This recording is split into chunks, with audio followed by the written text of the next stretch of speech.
विश्व के इतिहास में पहली बार एक आम आदमी ने भगवान पर केस किया है। क्या ये संभव है? हाँ, भारत दुनिया का सबसे बड़ा लोकतंत्र है। अदालत में भगवान और इंसान में कोई छोटा बड़ा नहीं। अगर भगवान ने गलती की है तो उन्हें भी कोर्ट आना पड़ेगा। इतना बड़ा पाप करने से पहले एक बार सोच ले।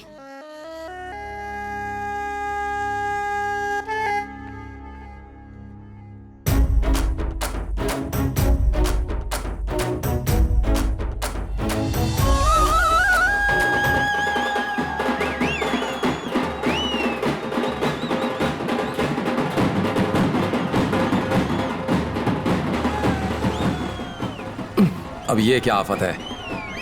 जय श्री राम। ये अच्छा संकेत है गुरुजी। इन्हीं से केस लड़ने के लिए अभी हम कोर्ट जा रहे हैं। अच्छा संकेत है। जय श्री राम, जय श्री राम। मुझे नहीं, चल भाग, चल गाड़ी चला।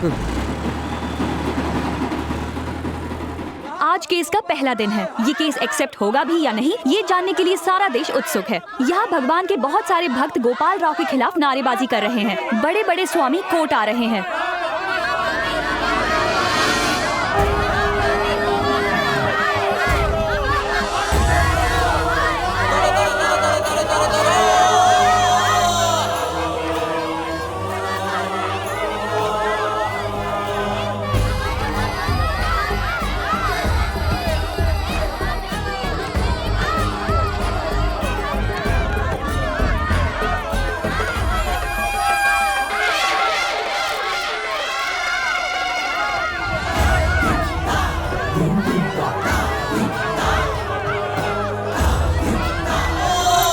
स्वामी जी, ऐसा क्या हुआ कि आपको कोर्ट में आना पड़ा?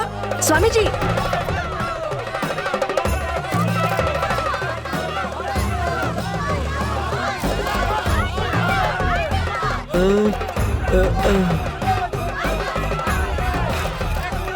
मिस्टर गोपाल, कुछ लोग कह रहे हैं कि ये पब्लिसिटी स्टंट है। इस बारे में आपकी क्या राय है? आपने ये केस क्यों किया? Sir, Gopal sir, sir.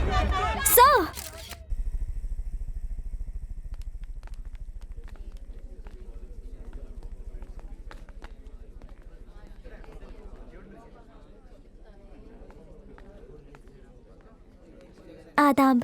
तुम यहाँ क्या कर रही हो? अब्बा जान ने मुझे भेजा है, आप वहाँ बैठ जाइए। देखो, जज ने कुछ पूछा तो। ढोकला चोर, वो रोलेक्स कैसी है? सही टाइम दिखा रही है? गुस्सा नहीं, वहां जाके बैठो। 10 लाख की घड़ी, चोर कहीं का। मेरे मोक्ष कुंड यज्ञ में विघ्न डालने वाला यही है वो पापी। मेरे श्राप की वजह से आज कोर्ट के चक्कर काट रहा है। यही वो दुष्ट है। साइलेंस। गुरुजी खड़े हो जाइए।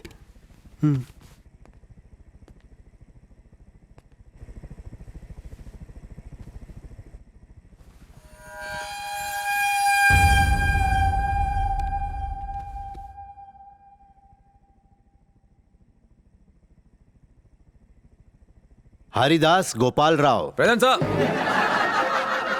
Order, order. क्या तुम अपना केस खुद लड़ोगे? सर, कोई वकील मेरा केस लड़ने को तैयार ही नहीं है, तो इसलिए अपने केस की पैरवी मैं खुद ही करूंगा। माय लॉर्ड, ये एक बेसलेस केस है, done just for publicity. Further court hearings के लिए कोई वजह ही नहीं है। So I suggest under order 7, rule number 11 of the code of the civil procedure, इस केस को स्ट्रेट अवे डिसमिस किया जा सकता है for out of clause action. Thank you. Sir ji, मुझे कोर्ट की टेक्निकल भाषा नहीं आती है। अगर आती भी तो उसका कोई फायदा नहीं होता। मैं अपनी सीधी भाषा में बात कहूंगा। बेसलेस कह के ये इस केस को क्लोज करना चाहते हैं, यही बात है ना सर? ऐसे वकीलों के लिए हर केस एक सूटकेस जैसा है, पर मेरे लिए ये मेरे दुख और आंसुओं की अभिव्यक्ति है। प्लीज मुझे मेरे दुख बताने दीजिए। जज साहब, एक भूकंप में मेरी दुकान ढह गई। 1 करोड़ का इंश्योरेंस करवा रखा था। इंश्योरेंस वाले कहते हैं मेरी दुकान भगवान ने तोड़ी है। कहते हैं कि ये एक्ट ऑफ गॉड है, जिसने तोड़ा है वही इसका पैसा भरेगा, इसीलिए भगवान से मांग रहा हूं। अरे मूर्ख, दुष्ट प्राणी, भगवान से दुश्मनी लेगा तो बर्बाद हो जाएगा। Order, order. आपको कुछ कहना है तो विटनेस बॉक्स में आकर कहिए। भगवान इसकी नादानियों को माफ करना, ऐसे अज्ञानी को सद्बुद्धि देना, इसे सही पथ दिखाना। भगवान इसका अहंकार माफ करना। रात को सपने में जब आकर मैं आपसे मिलूंगा तब इस अज्ञानी और पापी के लिए मैं आपसे माफी मांगूंगा। अरे भगवान तुम्हारी दुकान क्यों तोड़ने लगे? मैं भी तो यही कह रहा हूं, भगवान के पास बहुत इंपॉर्टेंट काम होंगे, वो अपने काम छोड़कर मेरी दुकान पर टाइम क्यों वेस्ट करेंगे? आप कंपनी से कहिए सर कि वो मेरे पैसे मुझे दे दे। ऑब्जेक्शन योर ऑनर, कंपनी इन्हें पैसे किस लिए दे? योर ऑनर, मैं पेश करना चाहता हूं कंपनी के टर्म्स एंड कंडीशंस की लिस्ट। Exhibit number 1। ऐसा है तो भगवान से पैसे दिलवाइए। चलो बुलाइए उन्हें, राम को, कृष्ण को, शिव को। ओम बूम बड़म बम बड़म बड़म बूम, ऐसे आपको कई जादुई मंत्र आते हैं, बुलाइए उन्हें। ए, भगवान सिर्फ हम जैसे ज्ञानियों को दर्शन देते हैं, तुझ जैसे अज्ञानी के सामने प्रकट नहीं होते। कोई होगा तो आएगा ना। धर्म के नाम पर खुली दुकानों में रोज करोड़ों का टर्नओवर होता है, उसमें से 1 करोड़ मुझे दे दो, छोटा सा हिस्सा है, अपनी दुकान के स्पेशल डिस्काउंट कूपन दूंगा। आई ऑब्जेक्ट योर ऑनर, भगवान की निस्वार्थ सेवा को ये एक बिजनेस का नाम दे रहे हैं। सेवा? यहां सेवा कहां है सर? मंदिर के बाहर चप्पल रखने से लेकर प्रसाद मिलने तक सब कुछ बिजनेस है सर। नारियल खरीदो, फूल खरीदो, फल खरीदो, आरती करने से लेकर हवन करने के लिए अलग अलग रेट्स तय हैं। ये सब क्या है? बिजनेस ही तो है सर।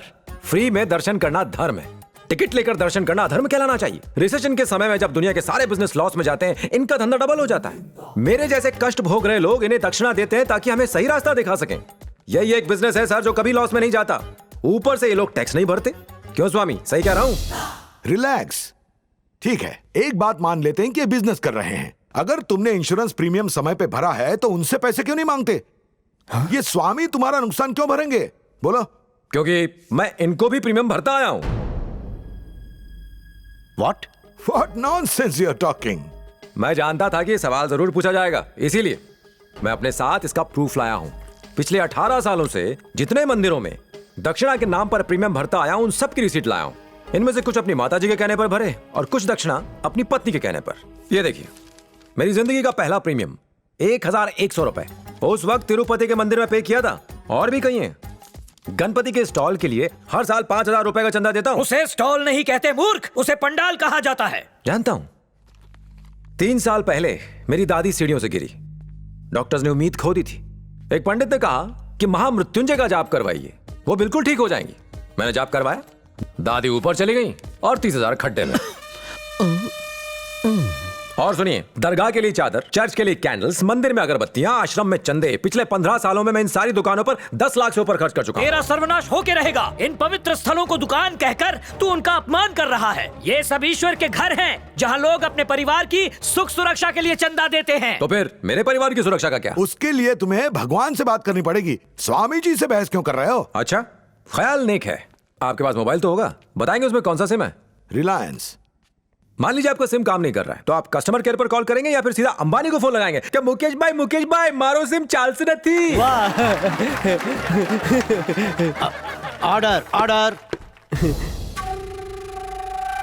तुम्हारा मतलब ये स्वामी भगवान के ऑफिसर से? नहीं, ये किस एंगल से ऑफिसर्स हैं? नहीं, ये तो इनकी चेहरे को देख के तो लगता है कि ये सेल्समैन है, भगवान के कलेक्शन एजेंट। न्यायाधिपति जी, ये मूर्ख, अधर्मी और नास्तिक है।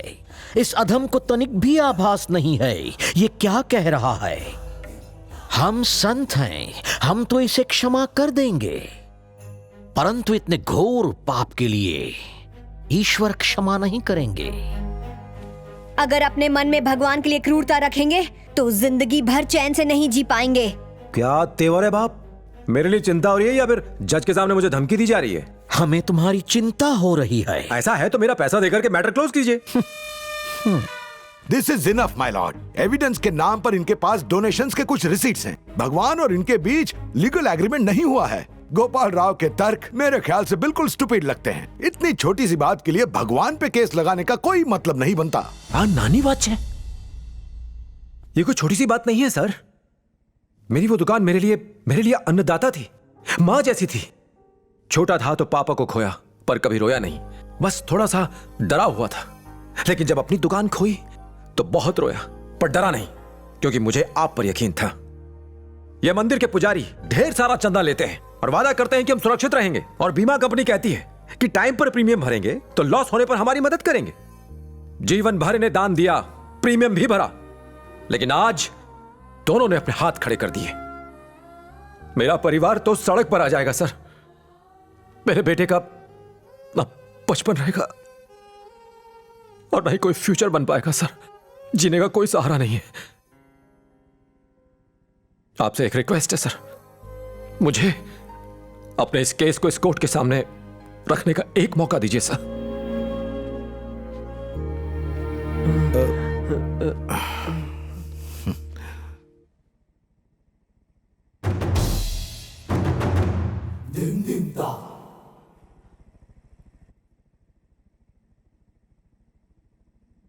एक मिडिल क्लास आदमी के लिए 1 करोड़ बहुत बड़ी रकम होती है, खासकर जब उसकी दुकान उसका एकमात्र कमाने का जरिया हो। यह कोर्ट इस केस को एक्सेप्ट करती है।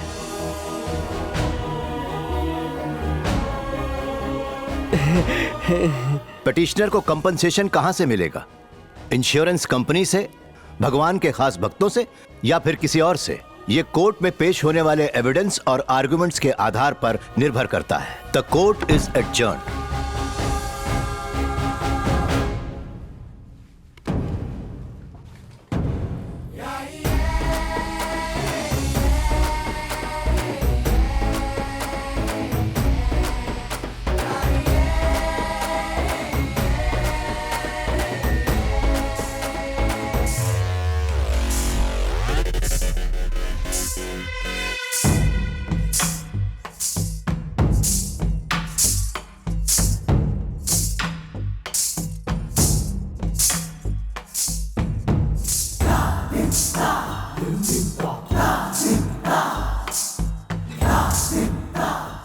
ये एक सरकारी क्षेत्र है, यहाँ तुम पूर्णतः सुरक्षित हो, परंतु यहाँ से निकलने के पश्चात स्वयं की रक्षा कैसे कर पाओगे?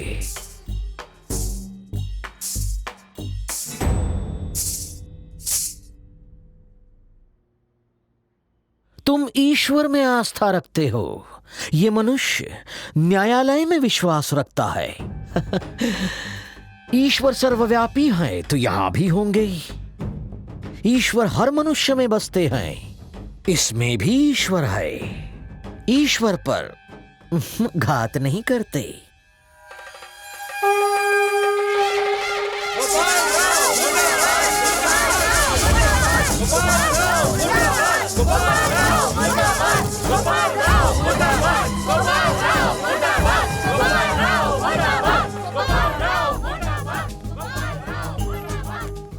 सुन राजू, मैं वकील से मिलके आता हूँ। तू सीधे घर जा। ठीक है गुरुजी।